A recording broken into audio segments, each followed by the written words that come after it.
ഇന്ന് ആൻഡമാൻ ഓർമ്മകൾ 2ാം ദിനം. ഇതാണ് ഞങ്ങൾ താമസിച്ച ഹോട്ടൽ. പോർട്ട് ബ്ലെയറിൽ തന്നെയുള്ള നല്ല സൗകര്യവും സർവീസും ഭക്ഷണവും കിട്ടിയ TSG ഗ്രാൻഡ്. ഇവിടെ 5 മണിക്ക് മുന്നേ സൂര്യൻ ഉദിക്കും, 5:30 ആകുമ്പോഴേക്കും സൂര്യൻ അസ്തമയം ചെയ്യും. രാവിലെ ഹോട്ടലിന് സമയത്ത് നടക്കാനിറങ്ങിയപ്പോൾ കണ്ട കാഴ്ചയാണ് ഇത്. ഇടുങ്ങിയ റോഡുകളും ഇടതൂർന്ന മരങ്ങളും ഈ നാടിൻ്റെ ഒരു പ്രത്യേകതയാണ്. ഭാരത്താങ് ദ്വീപിലെ ചുണ്ണാമ്പ് കല്ല് ഗുഹയിലേക്കാണ് ഇന്ന് ഈ യാത്ര. പോർട്ട് ബ്ലെയറിൽ നിന്ന് 100 കിലോമീറ്റർ അകലെയാണ് ഈ അത്ഭുത ഗുഹ. വണ്ടിയിൽ കാട്ടിലൂടെ പോയി ജങ്കാർ കടന്ന് സ്പീഡ് ബോട്ടിൽ ദ്വീപിലെത്തി 2 കിലോമീറ്ററോളം നടന്നു വേണം ഇവിടെ എത്താൻ. ഇതാണ് ജിർക്കാടാങ് ചെക്ക് പോസ്റ്റ്. ഇനി 50 കിലോമീറ്റർ പോലീസ് അകമ്പടിയോടെ കാട്ടിലൂടെയാണ് യാത്ര. സംരക്ഷിത ആദിവാസി വിഭാഗമായ ജറവകളുടെ സുരക്ഷയും സ്വകാര്യതയും മാനിച്ച് ഇനിയുള്ള 1.5 മണിക്കൂർ വണ്ടി നിർത്താനോ ഫോട്ടോ എടുക്കാനോ പാടുള്ളതല്ല. ദിവസം 4 നേരം മാത്രമേ ഈ ചെക്ക് പോസ്റ്റ് തുറക്കുകയുള്ളൂ. ആദ്യ സമയം കാലത്ത് 6 മണിക്കാണ്.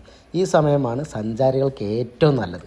9 മണിക്ക് പോകാനുള്ള വാഹനങ്ങളുടെ നീണ്ട നിരയാണ് ഈ കാണുന്നത്. അപ്പോൾ ഇനി കാട് കടന്ന കാഴ്ചകൾ അടുത്ത വീഡിയോയിൽ കാണാം.